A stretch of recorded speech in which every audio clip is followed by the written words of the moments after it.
नमस्कार मैत्रिणींनो, सगळ्यांना शुभ संध्याकाळ. तर मैत्रिणींनो, आज मी बनवणार आहे कांद्याच्या भजीची रेसिपी. तिथे घेतली आहेत की सारे कांदे. तर मस्त अशी रेसिपी बनवणार आहे, तर प्लीज व्हिडिओ नक्की बघा.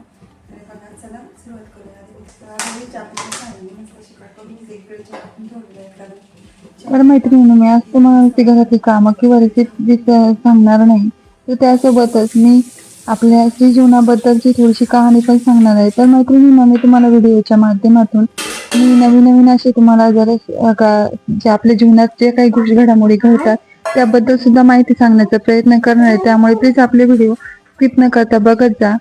तर आज मला एका स्त्रीच्या आयुष्याबद्दल अगदी मनापासून बोलावंसं वाटत आहे, म्हणून मी इथे बोलत आहे की एक मुलगी जेव्हा माहेरी असते तेव्हा तिचं आयुष्य एका वेगळ्याच पद्धतीने चाललेलं असतं. आई बाबा असतात, भावंड असतात आणि घरातली कामं असतात आणि तिचं त्याबद्दल बरोबर शिक्षणही चालू असतं. आणि कामामध्ये आईची, घरातल्या माणसांची, बाकीच्या सगळ्या माणसांची तिला मदत होत असते. मनाला वाटलं तेव्हा ती काम करते, नाही वाटलं तेव्हा बसूनही घेऊ शकते.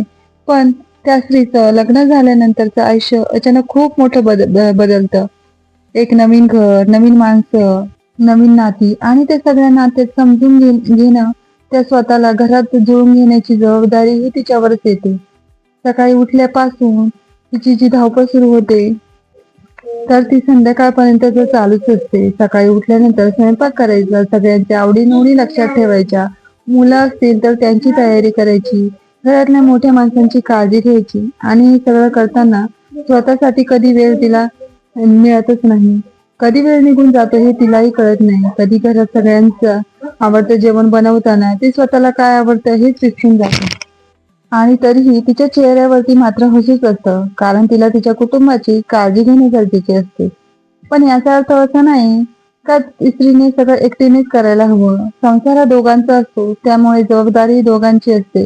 घरातली कामं ही फक्त बाईची जबाबदारी नाही, तर पतीने सुद्धा थोडी मदत करायला हवी. घरातली छोटी कामं केली तर घरातल्या प्रत्येकाने एकमेकांना समजून घेतलं तर स्त्रीचा एक मोठासा आधार बनतो. तिलाही कुठेतरी मनाला शांतता मिळते. पण हे प्रत्येक घरातच होतं असं नाही. काही काही घरामध्ये आहे ही प्रथा. काही काही घरामध्ये पुरुष स्त्रियांना खूप समजून घेतात आणि ज्या घरामध्ये पुरुष स्त्रियांना समजून घेतात ते घर नुसतं घर नसतं, तर ते घर खरंच एक मंदिरच असेल असंच मी म्हणू शकते.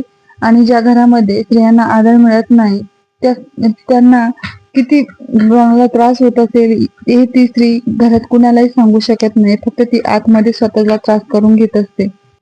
मला व्हिडिओच्या माध्यमातून एकच सगळ्या पुरुषांना सांगायचं आहे की तुम्हाला मदत करणं शक्य नसेल तर फक्त तुम्ही एकच म्हणा की तू खरंच किती दमत असेल, घरातली सगळी जबाबदारी सांभाळते, सगळ्यांची काळजी घेते, तू हे चांगलं केलं, ते चांगलं केलं. तुम्ही फक्त हे शब्द तिला प्रेमाने बोला.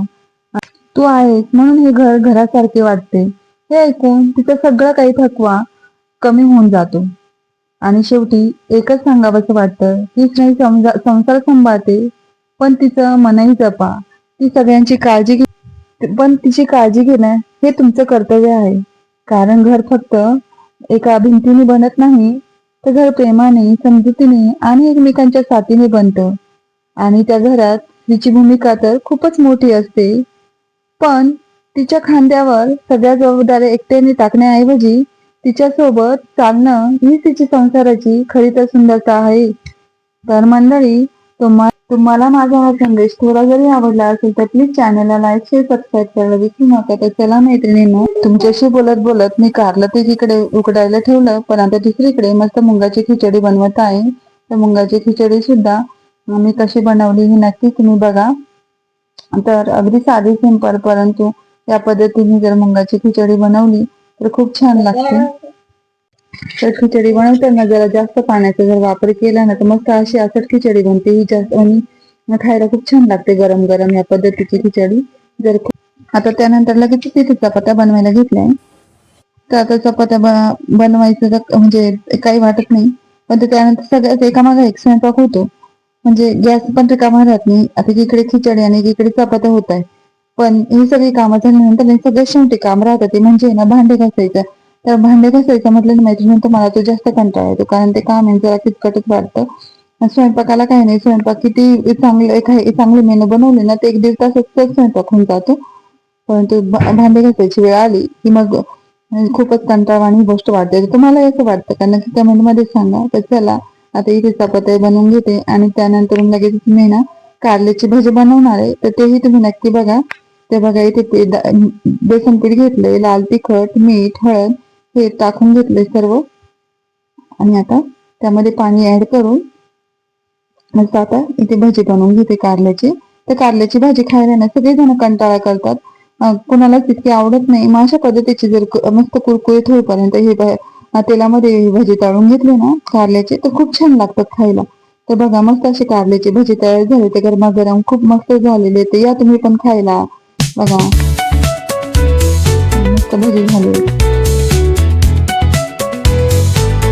आता इथे तिकडे तर भजी झाली होती, पण आता मी मस्त सर्व काही किचन पण क्लीन करून घेतला.